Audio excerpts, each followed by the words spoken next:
I just walk in the argument too one-way, why you mad? Girl, why you was sick? I do not want that. Came home to you only, you stuck like glue. If I caught that Hellcat, girl, you get one too. For me and you, I want you, I love you. Can I touch you? I rub, let me love you. Put my dreams to the side only cause I trust you. Girl, I trust you, I love you, won't judge you. What's going on? Sevelocity back with a new episode. Here to talk about some football, some basketball, whole what is it? Echelon of things. Everything possible that's going on within those two worlds that we will try to cover. Sean, would you like to say anything to the people before we dive into some football to start? Yeah, what's up, everyone? Another week, Velocity. Your boys are back, and as usual, I look forward to talking sports with you guys. But I also want to add a little side note. Obviously, basketball is my forte, but this week, at least for this week, I proved that I know more football than the football heads. So, the floor's yours. That deserves a round of applause. To put into perspective, for those of you who don't know, uh, for the heck of it and for the fun of it, I made a Google Sheet and I have 14 people picking every football game with no spread or anything, just outright picking who they think is going to win. And I record the records for everybody and their total record for the entire season, just to see where everyone's at and how everyone predicts these games. So for week 10, the reason this is a big deal is the total record has been positive every week except for this week because it has been becoming so hard to predict football games with how teams are either not living up to expectations or bad teams are randomly winning good games against good teams. So as of right now, the current total record for week 10 is 80 wins, 102 losses, and 14 ties because obviously there was one game where there was a tie, so everyone got a tie for that. But that is our first negative week, and it was by 20 games.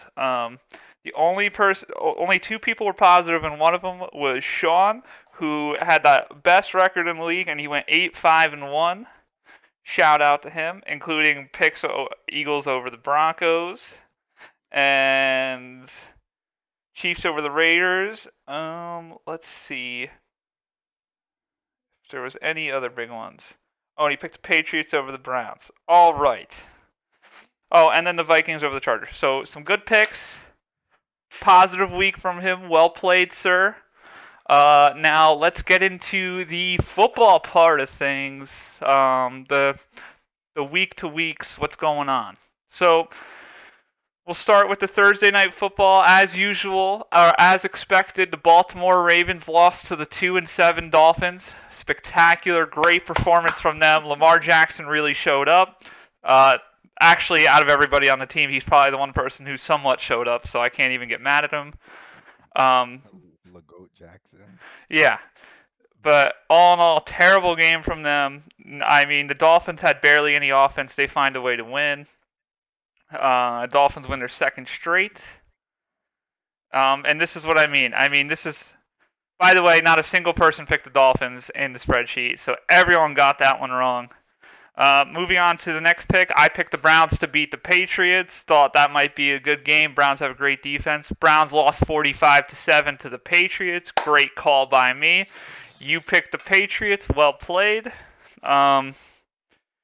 Baker Mayfield also got hurt, and this is the Browns' first game without Odell Beckham officially on the roster. Interesting performance. We'll see how the Patriots move on from here. Mac Jones had 3 passing touchdowns, and their new running back Stevenson had 100 rushing yards, 2 touchdowns. Also, Nick Chubb should be returning for the Browns this week. Now, moving on to the Bills and Jets. Mike White, the backup quarterback for the Jets, was expected to start again against the Bills. He had a really good performance, 400 passing yards in his debut. He comes out, throws 4 interceptions against the Bills. They lose 45-17. Jets are killing it. We are, I believe, 2-8. No, 2-7. We're 2-7. We're pretty good. 2-7 Jets. Cowboys versus Falcons. As expected, this is one of the games that was expected. Cowboys beat the Falcons. However, it was pretty handsomely, 43-3, so they win by 40. Absolutely obliterate them. Great game from Dak Prescott and company.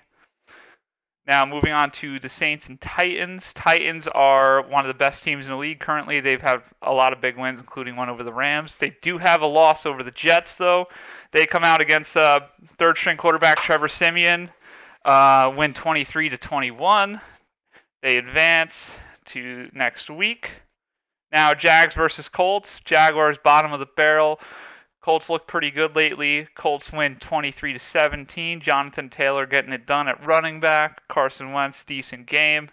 Lions versus Steelers. We have a tie. It went to overtime. Nothing happened in overtime. Bunch of mistakes by both teams. As a result, game ends in a tie. That is something that I find to be a problem. I'm sure you do too. I hate ties with burning passion. I think that should be taken out of football. Why are there ties in the game? Do a shootout or something. Do a kickoff with the kickers. I don't care. Don't have a tie in football. It literally contributes nothing. Now moving on, Bucks versus Washington football team. The Bucks lost to Washington football team somehow. We won't talk about that. Washington football team moves to 3-6. Bucks move to 6-3. Panthers versus Cardinals. Super Cam is back. Cam Newton, let's go. Back with his former team, gets it done. He had he had 5 plays, and 2 of those plays were touchdowns. Good for him. Welcome back to Carolina, Cam Newton. He's expected to get the start this upcoming week, while Sam Darnold is out for the next 5 weeks. Cardinals, Kyler Murray was still out. We'll see him probably return next week. Vikings versus Chargers. Vikings get the win. Kirk Cousins and Dalvin Cook get it done in LA. Broncos versus Eagles. Broncos were expected to win. Eagles killed them 30-13. Jalen Hurts looked good. That Eagles defense has been very underrated. We'll see where they go from here. Devontae Smith also had 2 receiving touchdowns. That's my fantasy wide receiver. We love to see it. Now, final few games, we had the Seahawks versus the Packers. Russell Wilson back, making his debut since he tore something in his finger. They lose 17-0 to Aaron Rodgers, who's returning from the COVID list. Rodgers had 300 passing yards and an interception. Russell Wilson had 160 passing yards and 2 interceptions. Star running back Aaron Jones for the Packers is out now for 2 weeks at least. If you're a fantasy owner, do try to make sure you find a replacement for Aaron Jones. A.J. Dillon is a phenomenal backup running back. And Packers moved to 8-2, and they are number 1 in the ESPN Power Rankings now, by the way, because he's a bad man. Now, Chiefs versus Raiders. Chiefs have looked a little bit lackluster most of the season. They come out angry, win 41-14 over the Raiders. Patrick Mahomes. Everyone was doubting him all week. Is this the real Patrick Mahomes? Has he fallen off? Is he good or not? Who knows? Maybe they should bench him. 400 passing yards, 5 passing touchdowns. Beautiful performance. And Travis Kelce, 120 receiving yards. Darrell Williams, 100 receiving yards and a touchdown. Tyreek Hill, 90 receiving yards and 2 touchdowns. Distributed the ball to everybody, got the win. They move on to 6-4. Everyone's talking about how bad they are, and they're still at 6-4. What does that tell you? That team's going to be great. Just wait till the end of the year. That team's going to look good. Now, Rams versus 49ers. The 3-5 49ers against the 7-2 Rams. As we all expected, the 3-5 49ers get it done against a team of 9 Pro Bowlers. We're not going to talk about it. I can't understand it. Matt Stafford and the rest of the team didn't show up. Odell Beckham got to sit on the sideline and watch as his new team got decimated. And that's this week in general. All the good teams did not win, or there was a lot of surprises. overall, good week of football. It's entertaining. I will say this: it is good for the sport in the regard that we have no clue who's going to win the Super Bowl at this point. There is a lot going on, but I will say this: I think that we're starting to lean towards the top three teams being in the AFC at least, being the Chiefs, the Ravens, even if they lost, and the Patriots, which the Patriots shouldn't be good with a rookie quarterback, but they're killing it. Um, Titans too, I'm sorry. But I would love to see this end up being a Lamar Jackson versus Patrick Mahomes AFC Championship winner goes to the Super Bowl. And then on the other side, I would love to see Aaron Rodgers in a rematch against Tom Brady to get into the Super Bowl on the other side. That's what we're looking for. The old geezers and the young boys. Yep. And then it's still going to be an old geezer versus a young boy in the Super Bowl if that's the case. So that would be great to see. I think Tom Brady versus Lamar Jackson Super Bowl would be really fun. We already saw Pat Mahomes one versus Tom Brady. Or even Aaron Rodgers versus Pat Mahomes with them both actually on the field because every time they've played, one of the two has been out. Anything else I wanted to add? The Ravens cut Le'Veon Bell. He was signed and he ran a couple times for them this week because they've been having running back injuries. He gets cut. Jarvis Landry said it stings to have Odell Beckham leave. They were former college teammates and they were best friends. Teammates on the Browns too. They're out. Big Ben will not be playing this week. Backup Mason Rudolph will be getting a start while Big Ben is hurt. And I think that's pretty much everything I wanted to cover. I will say that the refereeing has been absolutely atrocious. Please get it out of the sport. We don't need refs at all. I am so sick of the taunting calls. No matter what happens, if a player even opens his mouth, they get called for taunting, and I cannot stand it. Yeah, I think I covered everything. I mean, I gotta root for the Packers, I guess, for now. I mean, my Jets are 2-7.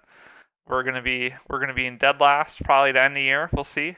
We got to face the garbage Jaguars too at some point this year. We'll see which one's worse. But we're gonna, just like any Jets fan, we're gonna keep on chugging and pretend to smile and hope that one of the next 20 years will get better. So.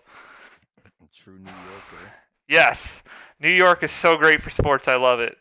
And everyone, real quick, before everyone goes, "Oh, you have the Yankees." Really? Because the last time they won a World Series, I believe, was 2007 or 8, and that's great and all. But before that, it's been like 25 years. And guess what, pal? I'm under 25, so I haven't seen anything.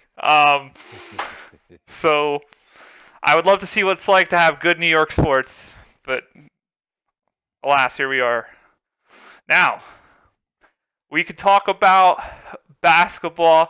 We could talk about the best team in the NBA, the New York Knicks, and the second place Warriors. Oh, man. The floor is yours. I don't know where to start. All right. Let's start with the Golden State Warriors.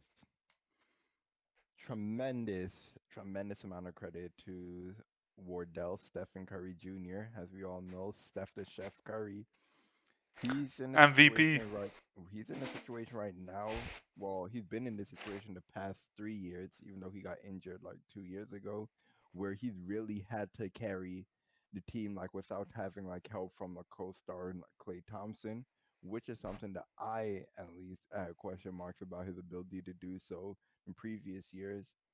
And I think rightfully so, because I truly believe that Steph Curry right now, overall, is a better player than he was back when we were in high school, even in his championship run in 2015 and 16 appearance in the finals. And while he was playing alongside KD, I think Steph has actually stepped his game up and is playing his best basketball right now, like over the past 3 years, having like more adjusting to having that extra responsibility on his shoulders, getting accustomed to like drawing more double teams on the regular, more help focusing him. He also like conditioned his body better. Like he's gotten stronger. He's like physically, he's really at his peak. He's attacking the basket stronger, finishing stronger, all of that. and his playmaking, I think, has gone to the next level as well. So that's good to see, and Um, he's playing like with even more confidence than he used to, I believe. do you think that now this isn't me calling him LeBron, but do you think he's starting to take those steps that kind of LeBron took at his age, I guess Steph's age, where he's starting to realize it's not. Well, I think LeBron realized this a little bit of a younger age, but he's realizing it's not about just scoring, but it's about on the court IQ and the opportunities you find for your teammates too, I don't think so because Steph is never a selfish player, so I don't think it's a matter of realizing. I think or adjusting. so. Yeah, I think it's just adjustment because he just wasn't used to being in this situation. Like when he was like the best player on the Warriors, well, before KD, so he's always been the best player there, except for maybe his rookie year. But and he was the number one option before Clay became an All Star and all of that. He was the clear number one option, but the Warriors team overall wasn't good. He was an underdog in the league at the time, so he didn't have expectations with him, and he always seemed like kind of shy and reserved on the court, like he was on in a way holding his own skill set back, like mentally. Hmm. But then after coming on the scenes and like stepping up his game, having a better supporting cast around him, being in more bigger moments, I think it's just one of those things where like as a veteran player in the league, obviously basketball IQ grows, but now being exposed into a situation where everyone around the league like respects you as a threat, like they have the past years, but he doesn't have like guys like Kevin Durant around him to like, for the defense to like be spread thin. They're focusing him, so I think over the past 3 years, like he learned to like adjust. So like typical watching film studies and stuff, he understands how he's being guarded differently now than maybe in the past, and so he's made the necessary adjustments. Because Steph has always been an unselfish player. Now, I want to also talk about the Nets in this regard because the Nets happen to be playing the Warriors right now as we speak. Yeah, Um, and I think that there was a lot of talk about how the Nets are overrated, and as you heard Stephen A. Smith saying that the Warriors is favorite, but no one's talking about how the Nets quietly have won 8 of the last 9 games that they've played. yeah. They've been ripping people apart. I was gonna go there too. Like they appear to be somewhat figuring it out. In reality, the problem with the Nets is James Harden is not playing his best basketball. I don't care what anyone says. I don't want to hear saying, "Oh, Harden's on the decline." He's not declining or anything. He's struggling at the moment. But everyone who knows basketball knows like, well, Harden playing at 100% is better than what he's showing right now. Well, to his fairness, Yeah. Oh, and Ev, just to add to your point earlier, just so an audience gets a picture like of the Nets, like actually they've been having a positive trend. Right now, they're third in the East. They're 10-4. They're tied with the Chicago Bulls, who are second, 10-4, and the number one seed Washington Wizards are 10-3. So those are the only three teams with 10 wins. And the Nets, they just played one more game than the Wizards, so that's why like they're behind. And if they win tonight, they'll end up being the one seed in the East. to be fair to James Harden in his last game had 16 points, 13 assists, and 6 rebounds. And then the game before that, um, he had 39 points and 12 assists. So he's starting, I think, to figure it out and heat up a bit. Yeah, yeah, Uh, Um, but it's interesting to see because I'll tell you from a fan perspective, I have heard way more about the Nets being overrated and sucking in the last 2 months, and that's fine and all. But now that they're on this extremely hot streak, I've barely heard about it, and yeah. You got to give them credit. yeah, I agree. So that's interesting. I do want to talk about a team that is also overly bad. Um, The Lakers. Well, we'll get to that because they're bad too. But this team's overly bad. The New Orleans Pelicans. They are 1-12. Oh, Actually, nope. They're 2-13. I'm sorry, 2-13. They got their second win last night. I'm pretty sure. Yeah, and two more losses to add to it. Yeah. So man, that team is awful though. And poor Ja Morant because he lost to them the other night. Um, Mhm. I'm looking at this roster, and that team's trash. I mean, Jonas Valanciunas and Brandon Ingram are good, but Josh Hart's your starter, and Devonte Graham. I mean, I don't What's the know. deal with Zion? Is he injured? Yes. And his return, I believe, is not close to being returning. Is what I just read. Okay. So, let me just get some information real quick. Uh, he's set. He's to have another set of scans done in the coming weeks to get a pulse check on when he could return to the court healthy. So it's going to be a while from his broken foot. So it sounds like at least another month or two. They said December is when they're looking to have him return. Okay. That's pretty bad. They're not making the playoffs. No, not by a long shot. And that's because the star player on their team's gone, aka Lonzo Ball. Now Klay Thompson, his return, I believe, is a little bit sooner. If I'm not mistaken, it's going to be early December, if not middle of November. Okay. Oh wow. I will say this: with this whole noise about specifically Stephen A. Smith saying the Warriors are the favorite to win it all, once again, it's just him like being a reactionist. Stephen A's a big fan of the Golden State Warriors. He likes they do have an entertaining brand of basketball, the ball movement, the high volume shooting, which def obviously is like a threat to anyone on the court. Like if you're shooting threes at a high volume, you're gonna it's easier to come back and leads and stretch leads out. And what's incredible too is like their 3 point shooting is so high without like their second key shooter in Clay Thompson. Well, here's what worries me. I think they could be a favorite to make it to the finals, but as great as Clay returning is, it's also going to start diminishing the play of Jordan Poole. Um, Yep.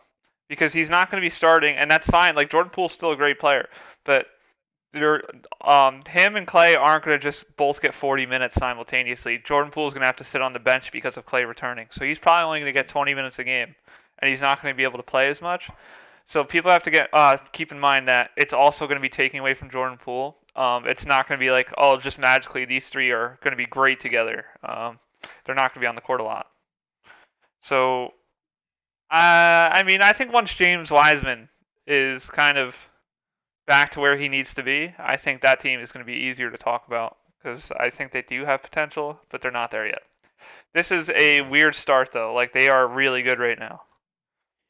Yeah, and in addition, the a big reason why we're looking at them as favorites is because how the Lakers have been underperforming. Because of how garbage LeBron is, of course. No, I'm kidding. Yeah. So Cole, I mean, I just think this is proof once again that the impact that LeBron has on the floor for his teams, whether people want to admit it or not. Now, I'll say this, even though the Lakers look bad, and I think that I'm gonna say people might be overreacting just because of this, because of the expectation we have for them. As in, like they're not as bad to the point as in when we don't think they'll make the playoffs. Because the Warriors are 11-2 at the 1 seed. The Lakers are at the 7 seed, but they're 8-7. The two teams that above them have 8, so like the 3 wins behind number one. So it's not like they've fallen out of the fold. Here's my thing. And we talked about this a lot during the off season too. I think I've said it a couple of times that the Lakers winning is very dependent on how healthy LeBron is. And Yeah. to me, as his age progresses, he is becoming more and more injury prone.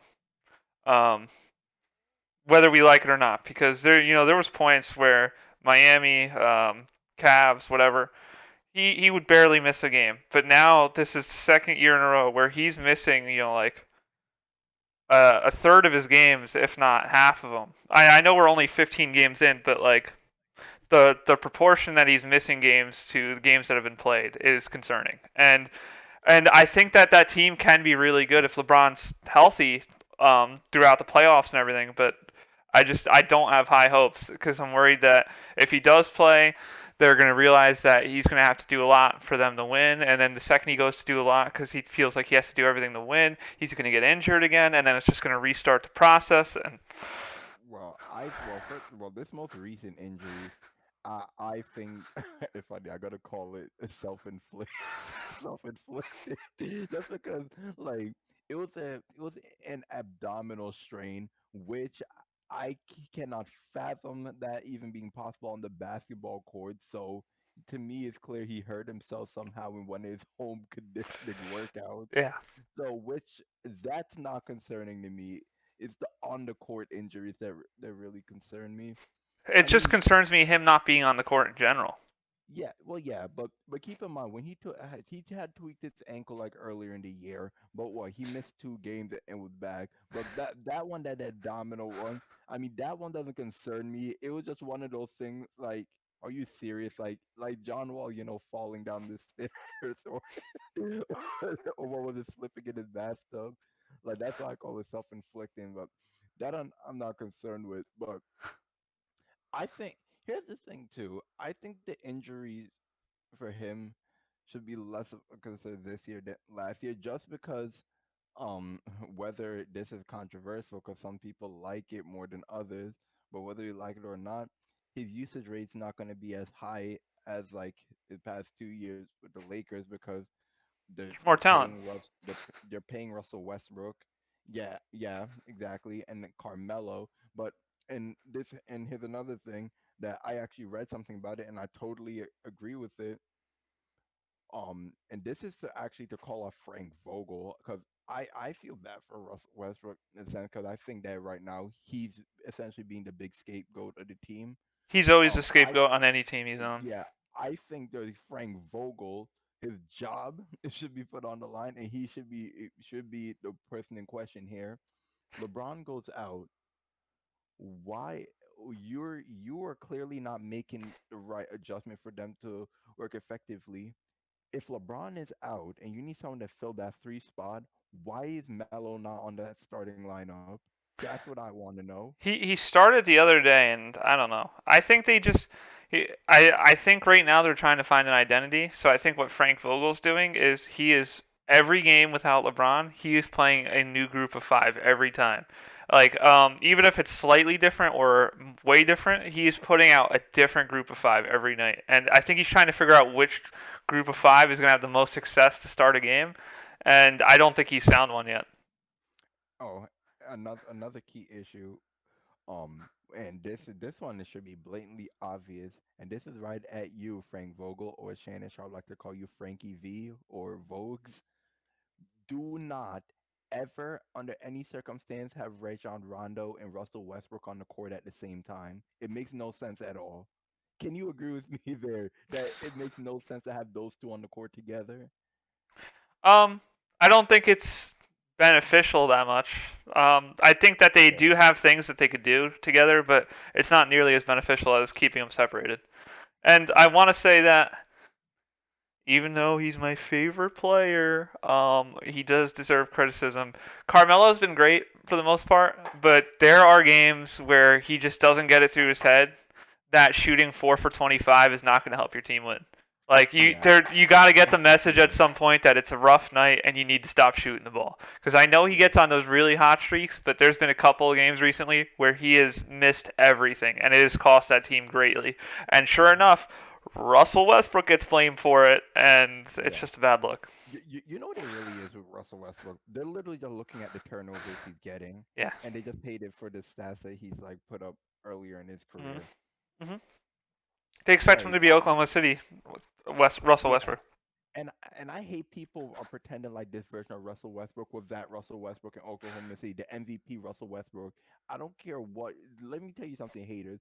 OKC Russell Westbrook in his prime, sure he was never a high efficiency player. He never was, but that was a great, not good, a great player and a force on the court. In fact, the NBA players that year, they actually voted him because this was a player vote. They voted him the toughest player to cover on the court. You know, So, I just don't like this Uh, unnecessary hate that's going I, towards him. I think the problem is too the Lakers fans' expectations being too high. Like you see all these big names signed, and I understand that. I had high expectations too, but like you still have to have reasonable expectations for like Russell Westbrook. Like as a Knicks fan, for example, when we signed Derrick Rose, I didn't expect him to be Chicago Bulls pre-injury MVP Derrick Rose. And I'm not saying that because Russell Westbrook hasn't gotten injured much, but as you get older, there still is going to be deteriorations in your gameplay. Um, But here's the difference though. You got to consider this. Derrick Rose, he was always like a fan favorite. He was always a token to the NBA I for his know work Russell rate. Westbrook's hated, He was always looked at as a plague. So so I think the hate towards Westbrook preceded his Laker debut. yeah, I can agree with that too. I think his hate does overshadow a bunch of it, but And I, he gets no credit for the games that he saved them in. Like some of those big games where he really did help them. all I'm saying is whether you like the guy as a player or a person, whatever, um, Russell Westbrook should have what the Knicks fans expect out of Derrick Rose expectations. Even if it's starting or off the bench, 25 to 30 minutes a game, but they're going to be really valuable minutes. He's going to turn over the ball a couple times, but he's going to get you a bunch of assists. He's going to get you a bunch of points, and they're going to be points that are valuable to that team's game. Um, but right now we're having these expectations. Oh, he needs 30. He needs 10 rebounds too, and he needs 10 assists. He needs this triple double every game. Where's triple double Russ? And I'm like, But hold what? on, that's a double-edged sword too. Because then when he does go and get it, and if they lose, they say, "Oh, he doesn't Yeah. care. Oh, All he's he always selfish. cared about is me." I cannot listen to Skip and Shannon, both of them, talk about Russell Westbrook. I cannot. It's ridiculous. I think Stephen A. Smith gives fair criticisms of him because he even said this whole nonsense about him being selfish is just straight up slander. Has LeBron won his last NBA Finals? No. No. Wait. Oh. I thought you meant as in last, as in the pre NBA finals, as in last year. Oh, as in you think he's done winning championships completely? That's what I'm asking. I don't think his window's closed. As in, like, I'm just still thinking this year. I Okay. still don't think they're completely out of the dark Okay. of the So ballpark. I know Like, I'm reacting to the answer. It was like a half answer. It was like, yeah. Oh, I remember because Stephen A. said it, yeah, right? yeah. Yeah, no, because I still think like, all right, let's just I'll take it like a step further and give you credit to something that you said because like it is fair. Let's say LeBron is no longer like in the fold for like being like the best player in the NBA. I think that we could both agree and most people would agree, if not even the one of the top two, we still have him within our top five. Yeah. And here's Yeah, the thing. he's still playing at a high enough level to bring a team a championship, especially with help he has in Anthony Davis, who's another person who, depending on like where you have a ranking, his game level, Anthony Davis can make a case for top five caliber. Here's the thing. I'm gonna compare this to football real quick because I think it actually fits really well. Yeah, Similar to Tom Brady, I don't think he's in the peak of his prime right now. But yeah, he's not. similar to Tom Brady knows the tools and the what ifs and what haves to make the NBA Finals or the Super Bowl. Yeah, So I think that no matter what LeBron does, even if he's not looking at his peak prime athletic ability, he's still he's got poised. he's got the game IQ to know enough to get to the finals or the Yeah. championship. And Um, can we also point out before he got hurt while playing? Can we talk about the shooting we've been seeing yeah, from him? it's good. Yeah, And similar to the Brady effect, which I don't know if you've heard the term the Brady effect. Basically, what the Brady effect is when Brady goes and changes teams.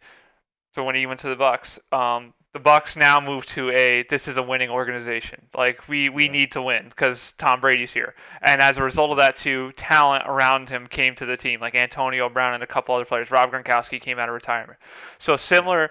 LeBron carries that similar effect where even if he's not at his peak, he's still going to be able to bring in talent because of his name and his ability to win. yeah. Um, as well as potentially or as well as turn the team into a winning organization. Like the Lakers were a dumpster fire before he went there. Um, Yep. so that team's done a quick 180. And while I've told you a couple times that I don't think LeBron could potentially win the finals anymore, I will say that his abilities allow him to get to the finals way better than any other player could potentially, who would be regressing in their career at this point. Yeah. Um, but now let me ask you this: so far, how do you feel about Anthony Davis is playing? I think he's playing good, but I don't think he's Anthony Davis. I totally agree.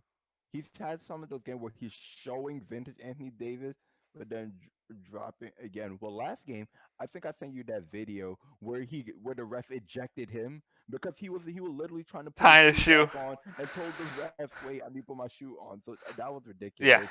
I mean, I can blame that loss right there because he had 20 points and was 6 for 9 for the field. But Shannon Sharp brings up a good point, and it's something that I've even said. There's the one criticism I have of Anthony Davis is sometimes when towards the end of games he gets like too passive, like not aggressive enough. Like Shannon Sharp said, he needs Anthony Davis taking at least 20 shots every game.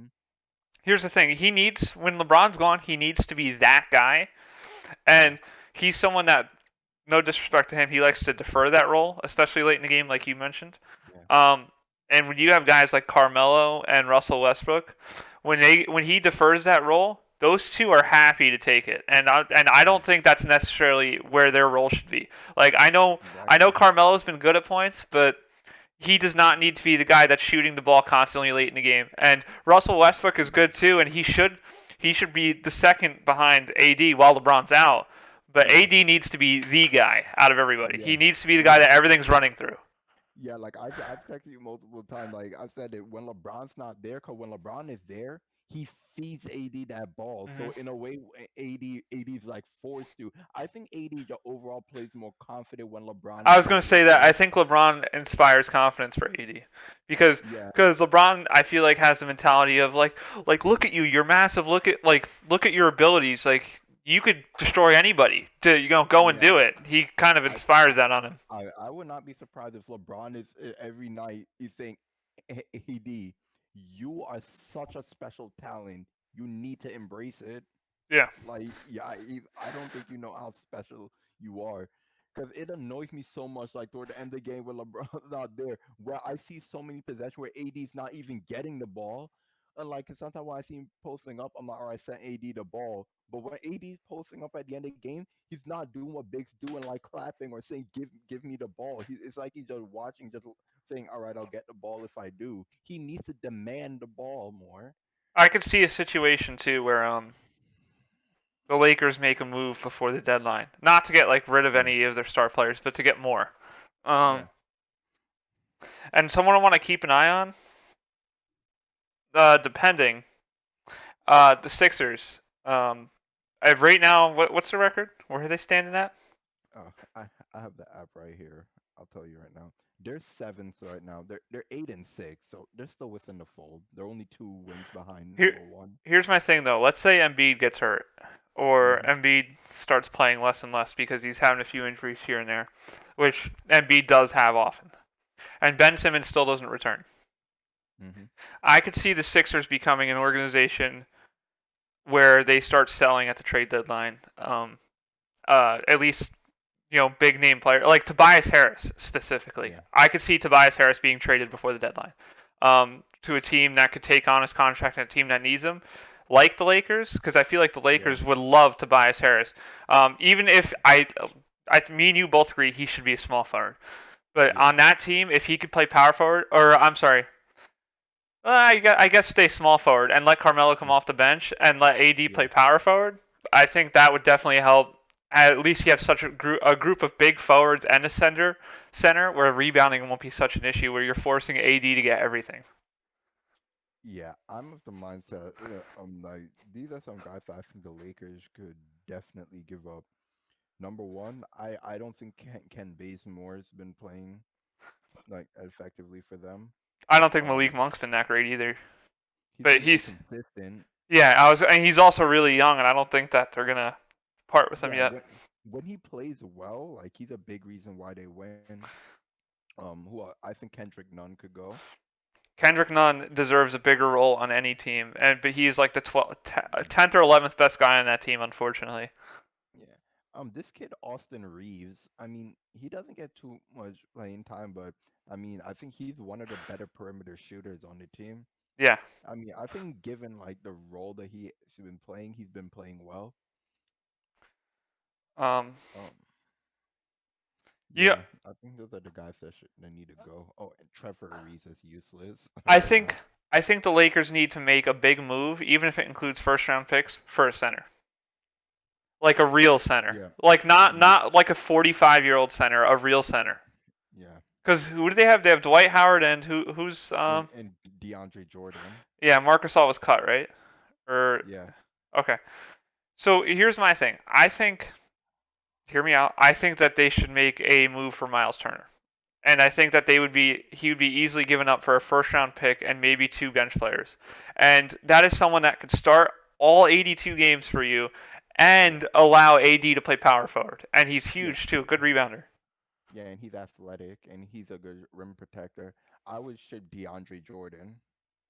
Yeah, I mean, if he's Yeah, willing, I don't know if there's any clause to let him decide yeah, where he stays and yeah. goes.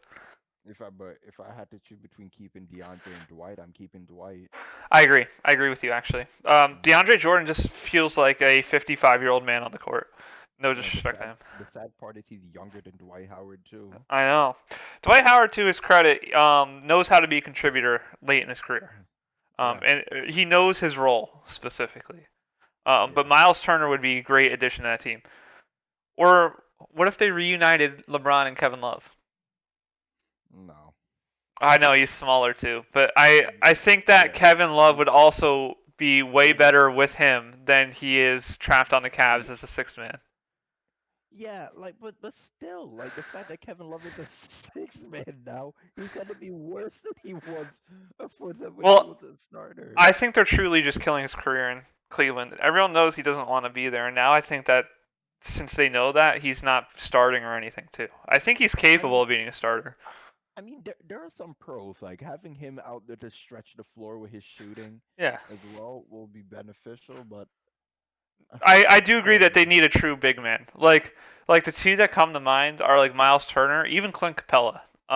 They need youth at center. I'm so Yeah, tired of the 45-year-old people answers for centers. It doesn't work. yeah, It's shooters is different. Like shooters, you don't forget how to shoot, but like as a center, you need physicality, and when you start to get up in age, it's very hard for you to be that physical at such an old age without hurting and yourself. not only that, you need to be able to get up and down the Yeah, floor. and I don't think old centers are the answer to that. Yeah. I don't. Maybe they should just trade for Joel Embiid. Mm, no. JoJo is locked up in Philly. Well, is there any centers that are on bad teams that could potentially be moved? I think Miles Turner is one of the only ones I could think of. Yeah, that's the thing. Like I really don't think so. I mean, the Minnesota Timberwolves. They have a positive record though right now, right? Let Oh, me they're see. four and No, nine. Never mind. no, no, no. There's 4-9. No. Oh wait, no. I'm looking at Memphis. Yeah, you're right. 4-9. Yeah. I mean, another one, the I Trailblazers. mean, yeah. No, I was gonna go there too. Nurkic. If they trade Lillard at some point and they decide that that team's going to be marketed away, then you go for Nurkic while they're selling. Yeah. But Oh. other than that, like, I mean, just as usual, like the center position in the league is weak. Yeah, there's only 5 or 6 centers I can think of that would be worth their time. I'm gonna get a list up of the centers so we could talk about it. Ranking all 30 starters in the NBA at center.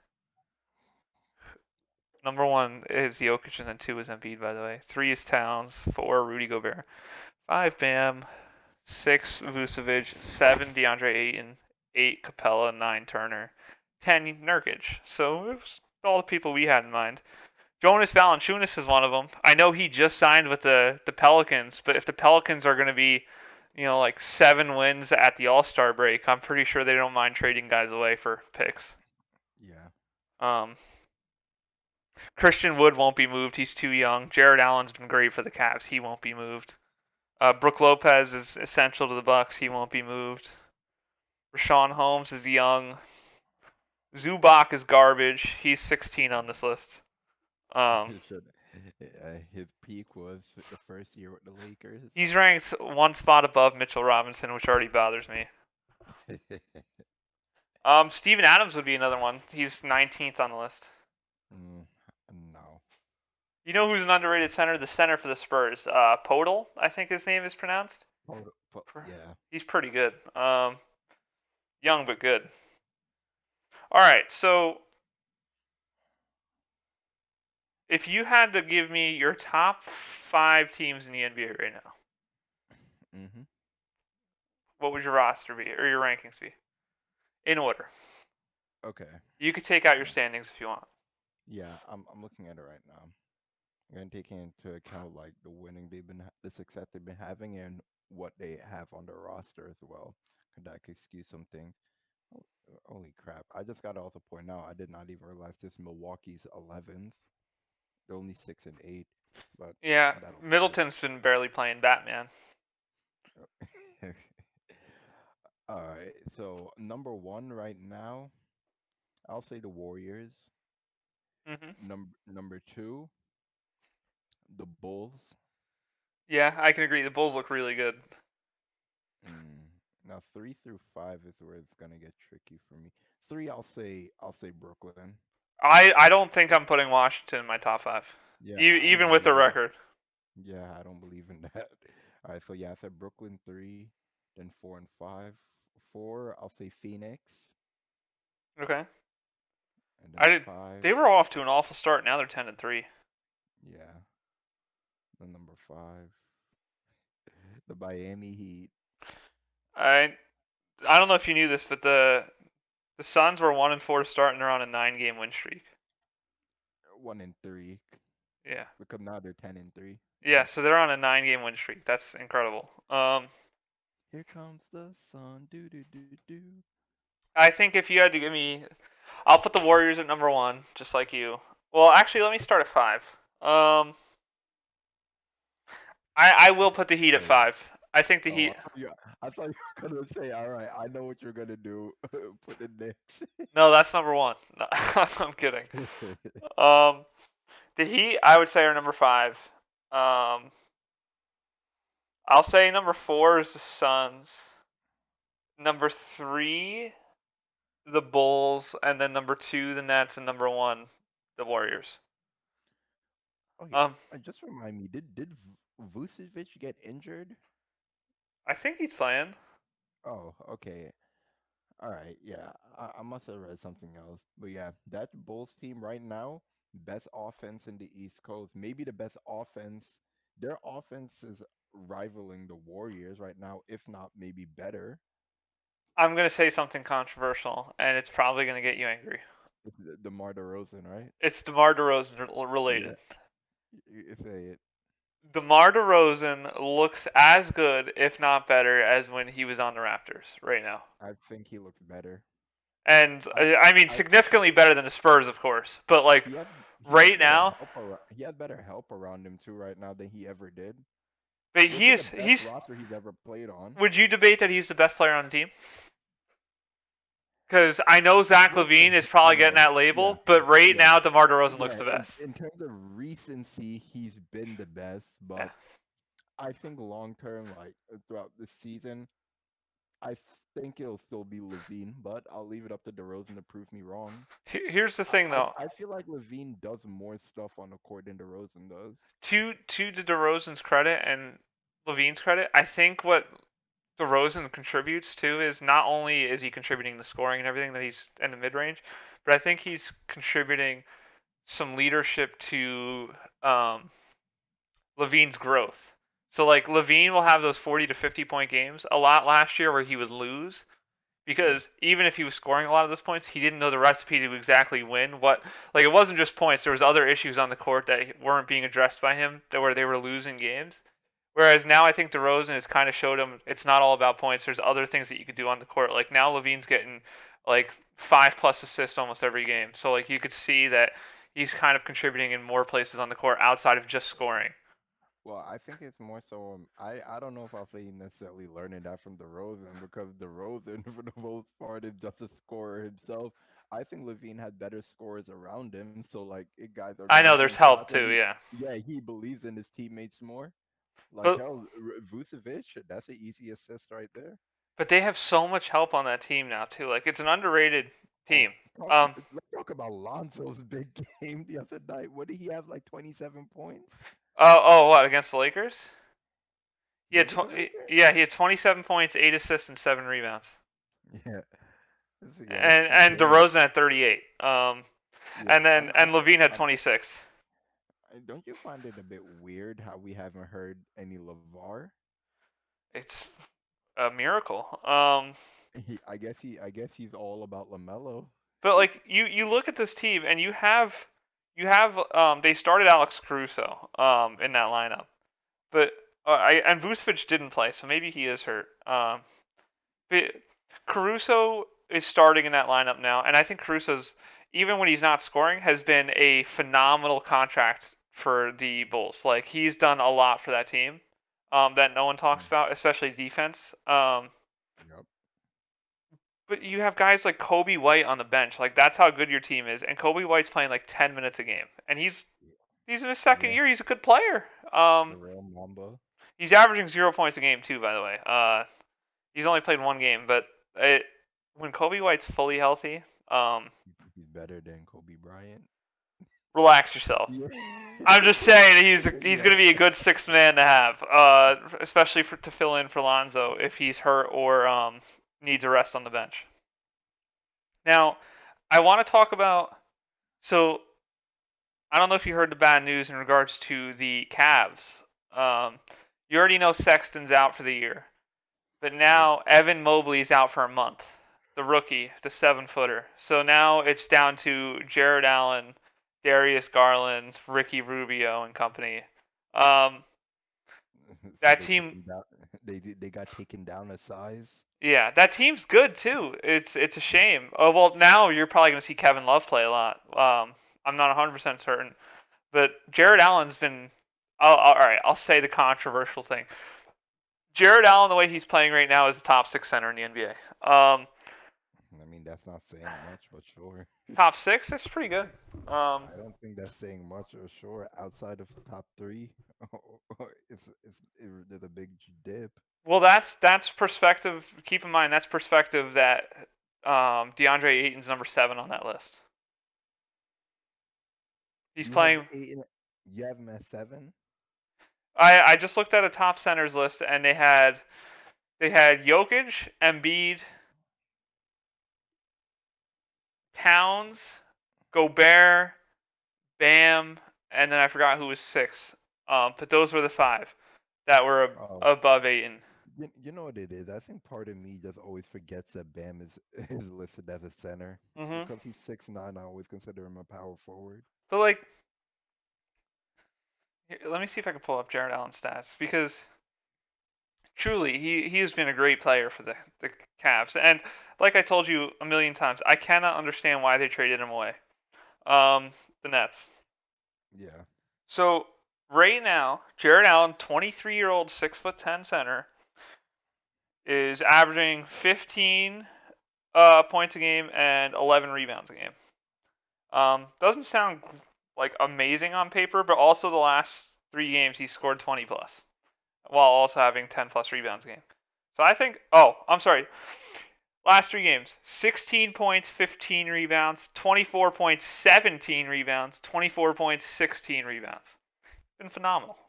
And I think that's also a reason why the Cavs have been so successful. You have a top-tier rebounder in him, and then Evan Mobley, and then you had these 2 great shooters in Garland and Sexton, and then you had playmakers like Rubio coming off the bench, and then Kevin Love as like your 7th man. That's a really underrated team. But now half that's out the window. So, but I think Garland's a really good player. So we'll see probably more from Garland. But that team's going to need a lot to overcome where they're at. Other players who have been really good that have kind of stepped up into their roles, Kyle Kuzma. This is just in general on any team. Yeah. Kyle Kuzma has been really good. Rashawn Holmes has been really good for the Kings. I can't think of... Oh, Will Barton. Oh my gosh. Will Barton for the Nuggets has been killing it. he's day to day right now. He's hurt, but man, he is to take basically Jamal Murray's spot or a scoring guard spot. Spectacular because he didn't do that last year either. Wait, Kind what's the deal with Michael Porter Jr.? Is he? What injury does he have? of his injury is that he's garbage at basketball. Kidding. I don't know what's up with him. I believe he's day to day or he's out. So right now he has back issues and he remains out labeled as for the foreseeable future.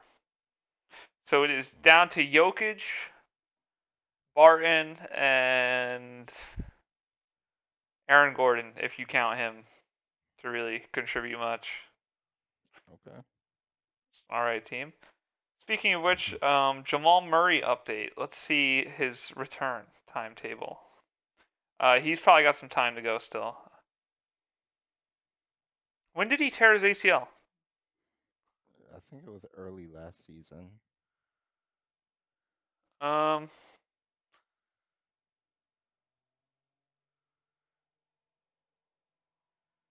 So that would have been around when? That would have been the winter time. So, yeah, because the season started like around near Christmas-ish. Let's just say around January. I'm trying to see. This doesn't show a definitive return because he's one of those people that I think is going to be really good when he comes back, like really good. Yep. I mean, the last sample we saw him play off Jamal versus Donovan Mitchell, special.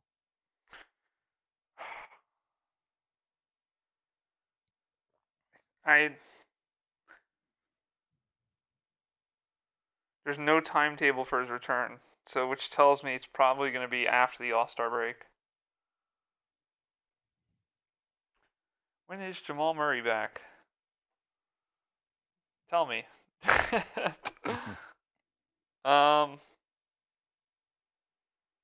Yeah, okay. So I'm gonna say it's probably not gonna be till like February, March, because it shows there's no timetable still. So that tells me it's gonna be a while. Kawhi Leonard's not supposed to be back till March, by the way. He injured his stuff after though. That's why I don't understand. I feel like Jamal Murray should be back by like December, but I guess not. Klay Thompson, they said 5 to 6 weeks from this week, so I guess the middle of December. They did say that there was a chance of November, but now they've been a little bit more passive with it. So Yeah, they better not rush him back. no, please. Is there anyone else we're missing that's supposed to be returning soon? Kawhi, Clay, Jamal, um, Kyrie. He ain't injured. Yeah. Maybe injured No, in the head. yeah, I think we named them all. Oh well. Is the Celtics fully healthy? Do we know? I saw them win yesterday. I think so, yeah. Okay.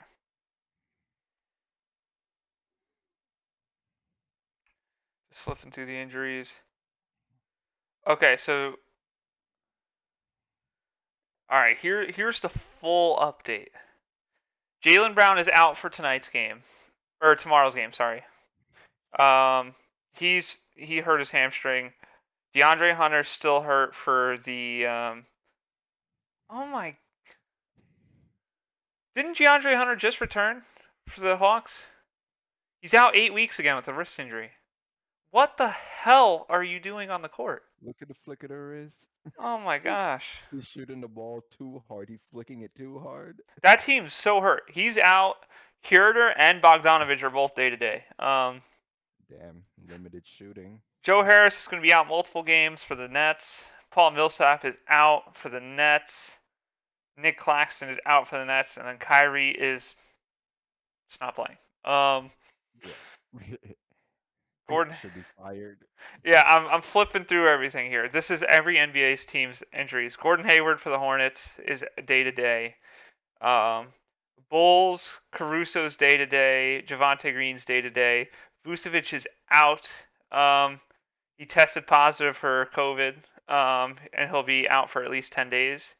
Patrick Williams is also out with getting torn ligaments repaired.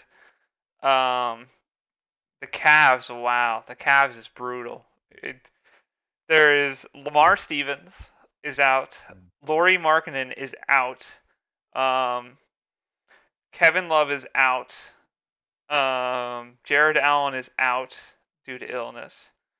Evan Mobley is out for 2 to 4 weeks because of his elbow, and then Colin Sexton is out for the year. So they have 6 injuries. Luka Doncic is out. He will not play on Wednesday against the Suns. Nuggets, Barton's day-to-day. Michael Porter Jr. is out. Jamal Murray out, and then a few of their bench players. Pistons, Kelly Olynyk is out. Warriors, obviously, the only 2 people are out for the Warriors are Wiseman and Thompson. Clay is 5 to 6 weeks.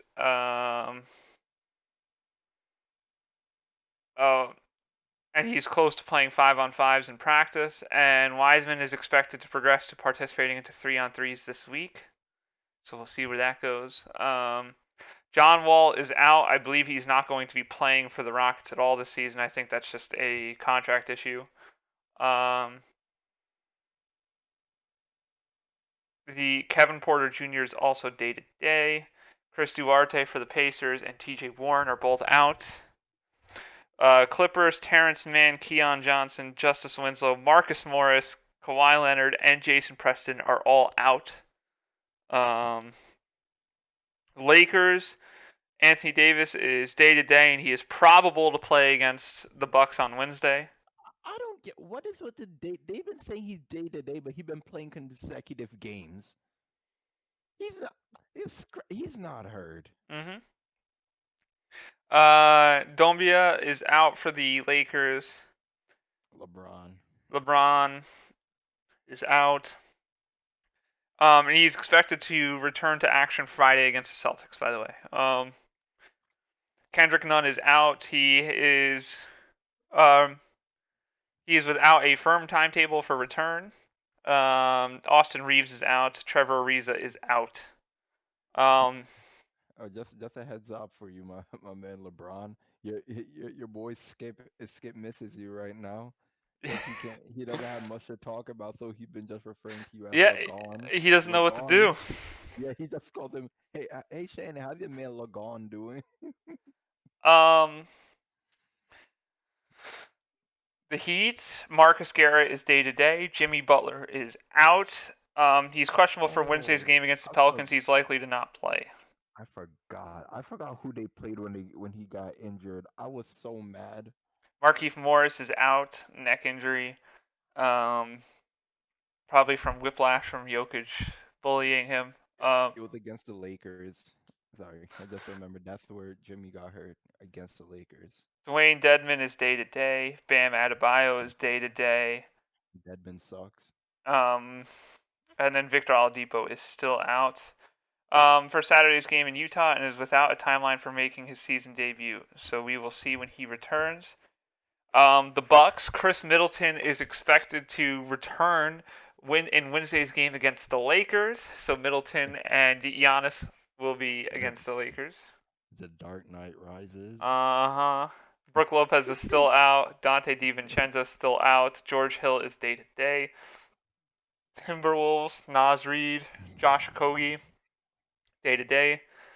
Pelicans, Zion, and Dalton Holmes are out. Zion has been cleared to take part in contact drills, including one-on-one workouts, so we will see when he returns. Knicks are without Nerlens Noel. That's it. Magic, Michael Carter-Williams, Etuan Moore, Jalen Suggs, Jonathan Isaac, and Markelle Fultz are all out. Fultz is probably not going to be playing until January-ish. I think he had a torn ACL last year. Sixers, Thibault out. Has been ruled out for Thursday's game at Utah because of COVID protocols. Danny Green is out, has been ruled out for Thursday's game because of a hamstring, or Tuesday's game because of a hamstring, tonight's game. Aaron Henry out, or day-to-day. Ben Simmons, we already know that story. No need to talk about that. Joel Embiid is also out, has entered the NBA's health and safety protocols, is expected to miss several games. That's right. I think it was last week he tested positive for COVID. Yeah. I blame Ben Simmons. Suns, Kaminsky's out. Sarkic is still out because he tore his Achilles or ACLs. Trailblazers, Norman Powell's day-to-day. Damian Lillard's day-to-day. Podol is out for the Spurs, as is Zach Collins and Jock Lundale. And then Raptors, Chris Boucher, Precious Achua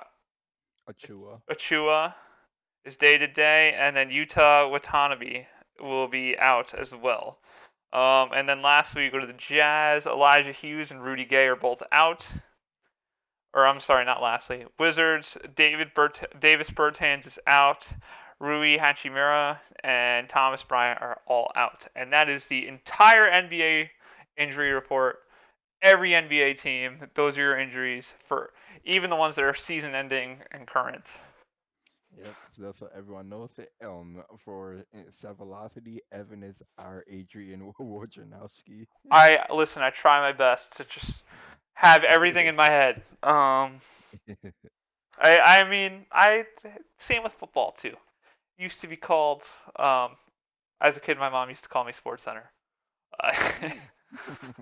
But is there anything else you want to talk about? We're encroaching on the hour and 5-minute mark. No, I think we got everything covered for tonight.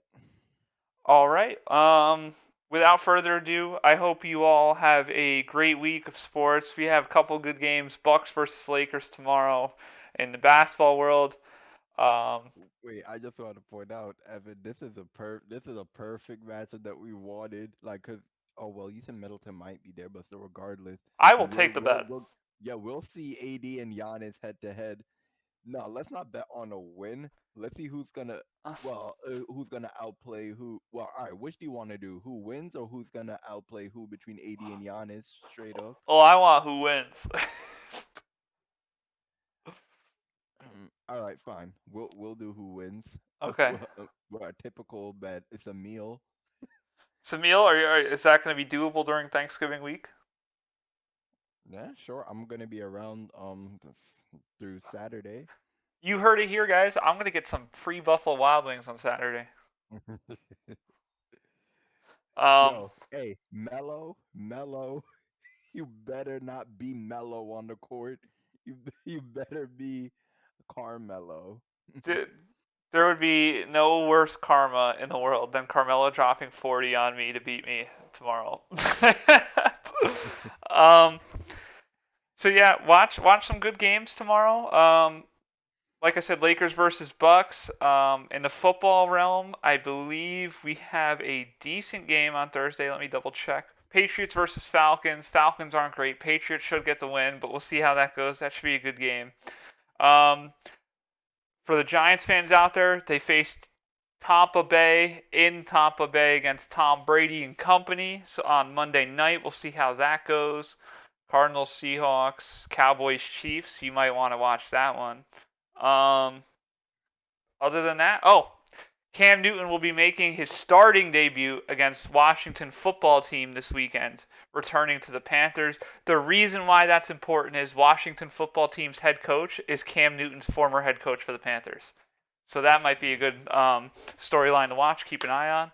Other than that, I hope that you all have a great week of family, friends, sports, love, whatever you got going on. Like, comment, and subscribe. I hope everyone enjoyed today's episode. We enjoyed talking about it. And Sean, if you want to close with any statements, the floor is yours. Like, comment, subscribe. The LCS. Tune in next week. And with that, we are out of here. To me and you, I want you, I love you. Can I touch you, I rub, let me love you. Put my dreams to the side only cause I trust you. Girl, I trust you, I love you.